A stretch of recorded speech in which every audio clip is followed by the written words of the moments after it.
Halo, selamat jumpa kembali ya. Nah, ini video selanjutnya dari video-video yang sebelumnya yang masih di materi dasar atau konsep dasar geografi ya, geografi. Jadi inilah video lanjutannya ya. Em, jadi kita lanjutkan pembahasan sekarang mulai tentang konsep esensial geografi. Gitu ya. Jadi dalam geografi itu ada 10 konsep esensial, kurang lebih ya. Walaupun ada ini sebenarnya lebih juga ini jadi konsep jarak ada dua gitu ya, konsep lokasi ini ya ada dua juga. Oke. Oke, kita mulai dari konsep lokasi dulu. Nah, ini. Oke. Konsep lokasi itu terdiri dari dua, yaitu konsep lokasi absolut sama lokasi relatif. Absolut berarti berdasarkan lintang dan bujur. Jadi kalau adik-adik masih ingat atau teman-teman masih ingat ya tentang titik lokasi kayak misalnya kita pakai Grab, Google Maps gitu kan ada titik lokasi. Nah, titik lokasi yang dipilih dari peta itu merupakan lokasi absolut. Jadi nggak bisa berubah. Jadi di bumi ini setiap titik itu ada koordinatnya gitu ya. Itulah disebut lokasi absolut. Nah, ini contohnya misalnya Indonesia terletak di 6 derajat lintang utara sampai 11 derajat lintang selatan. Nah, yang seperti itulah ya. Jadi itu absolut nggak bisa berubah gitu intinya. Oke?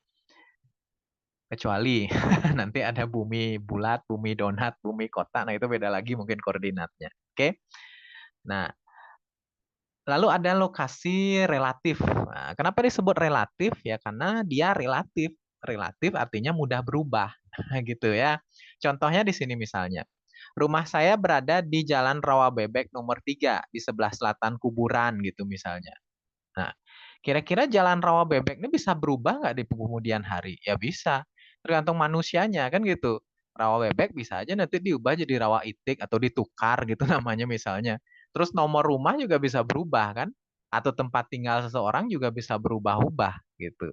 Nah, ini juga di sebelah selatan kuburan ya. Mungkin aja sekarang kuburannya di situ nanti digusur kuburannya terus pindah terus jadi mall gitu misalnya. Nah, itu.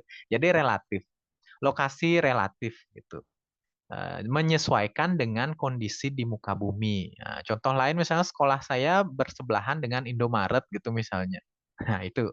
Jadi relatif dia ya. Indomaretnya juga bisa bangkrut, sekolahnya juga bisa dipindah kan gitu. Nanti pindah lagi lokasinya.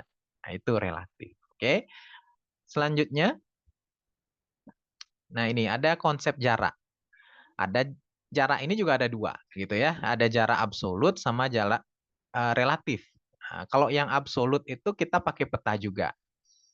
Misalnya di peta jarak titik A dengan titik B. Nah, itu contohnya misalnya jarak rumah saya ke sekolah gitu di peta itu kalau kita sesuaikan skalanya jadi 12 kilometer gitu misalnya.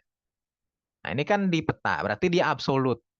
Nah, kalau yang relatif, ini berdasarkan kenyataannya di muka bumi. Mungkin aja dari 12 kilometer itu berapa melewati tikungan, berapa ada jalan turunan, tanjakan, dan sebagainya ya. Belum lagi macet misalnya di situ, belum lagi bensinnya habis. Nah, itu relatif.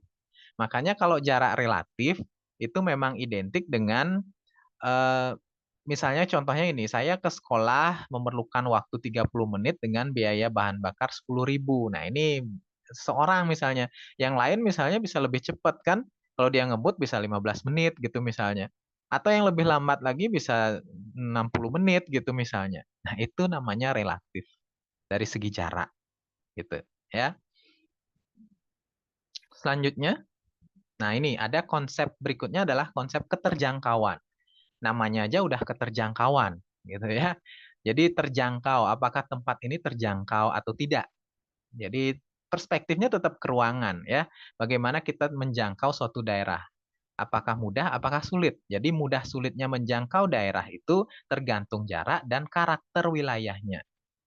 Nah, jadilah dia aksesibilitas gitu ya. Misalnya di sini, untuk mencapai Pulau Alor dapat menggunakan sarana transportasi laut gitu. Jadi ada jarak sama karakter wilayahnya di situ yang kepulauan gitu ya, dengan adanya perairan. Jadi mempengaruhi aksesibilitas. Jadi kalau nanti ada soal-soal berkaitan dengan ini, ya jawabannya adalah konsep keterjangkauan. Nah, gitu. Di Indonesia masih banyak daerah 3T gitu misalnya. Nah, itu berarti konsep keterjangkauan di situ. Nah, berikutnya ada konsep pola. Nah, apa itu konsep pola? Pola itu ya susunan ruang. Susunan ruang yang terbentuk alami ataupun akibat kegiatan manusia. Ya. Contohnya pola permukiman penduduk. Daerah Kars, misalnya pola permukimannya menyebar. Kenapa menyebar? Ya karena mencari lahan yang subur dan sumber air. Nah, daerah Kars kan identik dengan daerah batuan kapur yang cukup dibilang bisa daerah kering gitu ya. Mencari air atau sumber air seperti air tanah itu sulit. Mengalirkan air gitu atau sumbernya berupa danau itu juga sulit juga ya. Makanya pola permukiman orang di daerah Kars itu menyebar. Contoh lain pola misalnya pola aliran sungai. Nah, itu kan banyak jenisnya. Ada dendritik dan sebagainya ya, banyak. Terus ada juga pola permukiman di daerah pantai gitu misalnya. Polanya linier mengikuti garis pantai gitu. Itu kan susunan ruang itu. Nah, kalau permukiman ya terbentuk akibat kegiatan manusia. Kalau terbentuk alami, misalnya seperti sungai tadi. Nah, gitu. Oke. Selanjutnya ada konsep morfologi. Nah, apa itu morfologi? Morfologi itu berkaitan dengan bentuk muka bumi. Ya, contohnya misalnya endapan aluvial biasanya terjadi di daerah hilir sungai. Jadi eh, bentuk muka bumi itu namanya morfologi akibat tenaga endogen maupun tenaga eksogen. Endogen in ya dari dalam bumi, X luar berarti ya dari luar bumi. Endogen ya contohnya seperti vulkanisme gitu endogen ya. Kemudian eksogen gitu misalnya seperti angin gitu. Itu semuanya tenaga yang menyebabkan permukaan bumi berbeda-beda di setiap tempat. Ya, misalnya erupsi gunung api menyebabkan banyak terjadi endapan pasir gitu misalnya, atau terjadi endapan lahar dingin. Nah, itu kan morfologinya berubah. Berarti itu disebabkan oleh tenaga endogen tadi. Itu konsep morfologi yang bicara, ya. Nah, ini misalnya endapan aluvial tadi, ini kan endapan dibawa oleh sungai, ya, menuju ke muara sungai atau hilirnya gitu ya, terendapkan di situ. Konsep berikutnya adalah konsep aglomerasi. Aglomerasi itu sama dengan pengelompokan atau pemusatan. Ya, pemusatan, pengelompokan. Itu namanya aglomerasi. Ini contoh soalnya mungkin biasanya kayak gini. Dibangun pusat industri baja di Tangerang gitu misalnya. Dibangun pusat ibu kota Nusantara di Kalimantan Timur gitu misalnya. Nah, itu berarti aglomerasi gitu ya. Jadi pemusatan di situ, pengelompokan daerah. Selanjutnya ada konsep nilai guna. Namanya saja nilai guna, berarti suatu ruang itu memiliki nilai guna, gitu. Kegunaan wilayah dan potensi wilayah. Nah, nggak semua wilayah punya potensi yang sama, kan gitu. Semua wilayah itu punya keunggulan dan kelemahannya masing-masing. Nah, misalnya Pantai Sanur dikembangkan sebagai pusat pariwisata bahari. Kalau kayak gitu, ya itu termasuk konsep nilai guna. Kenapa? Ya karena di situ daerah pantai, kemudian ombaknya tidak begitu besar, pemandangannya bagus gitu misalnya ya. Jadi ada potensi wilayah. Nah, potensi inilah yang merupakan nilai gunanya gitu ya. Kemudian ada konsep diferensiasi area. Apa itu diferensiasi area?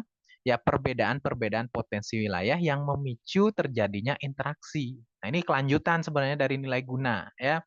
Tetapi ini berkaitan sekarang dengan memicu adanya interaksi wilayah gitu. Apa pemicunya? Ya perbedaan alam, perbedaan karakter penduduk, sama pembangunan perekonomiannya, gitu ya. Jadi ada perbedaan wilayah yang memicu adanya interaksi. Gitu. Misalnya ini, daerah Kintamani misalnya menghasilkan banyak sayuran, sedangkan daerah Kusambo itu di Klungkung ya Bali itu menghasilkan banyak jenis ikan.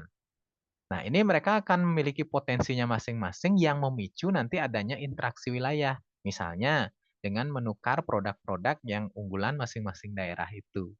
Oke, itu diferensiasi area ya. Selanjutnya ada konsep keterkaitan keruangan sama interaksi dan interdependensi. Oke, interaksi atau keterkaitan keruangan dulu. Ini mengukur derajat ya. Derajat saling membutuhkan antar wilayah. Nah, gitu. Intinya di sini kalau keterkaitan keruangan, kalau misalnya ada pernyataan yang berisi sangat memerlukan gitu misalnya atau tidak memerlukan gitu ya. Misalnya kayak contoh itu daerah pegunungan sangat memerlukan daerah pantai untuk suplai garam dan ikan, nah gitu. Jadi kaitannya itu dijelaskan gitu ya. Derajat saling membutuhkan antar wilayah itu dijelaskan detail. Berarti itu termasuk konsep keterkaitan keruangan gitu ya. Lalu ada konsep interaksi dan interdependensi. Interaksi itu dimaknai sebagai pertukaran atau aliran. Sedangkan interdependensi itu berupa saling ketergantungan antar wilayah. Ya, sama interdependensi. Berarti dependent bebas, inter ya artinya dia saling ketergantungan antar wilayah itu. Jadi wilayah A nggak bisa hidup tanpa wilayah B gitu intinya. Nah, itu namanya ketergantungan. Nah, contohnya ini alur ini ya, pegunungan pasti perlu pantai, pantai perlu dataran rendah perlu dataran. Jadi mereka saling ketergantungan antar wilayah, ya. Kenapa saling ketergantungan? Ya karena setiap wilayah punya keunggulan dan kelemahannya masing-masing. Ini misalnya, daerah pegunungan memerlukan daerah pantai untuk suplai garam dan ikan. Begitu juga daerah pantai memerlukan sayuran dan dari daerah pegunungan. Jadi pendekatannya ini atau konsepnya ini lebih penjelasannya lebih kompleks gitu ya. Makanya di situ ada interaksi dan interdependensinya antar wilayah gitu ya. Oke. Jadi itu saja yang berkaitan dengan 10 konsep esensial geografi ya.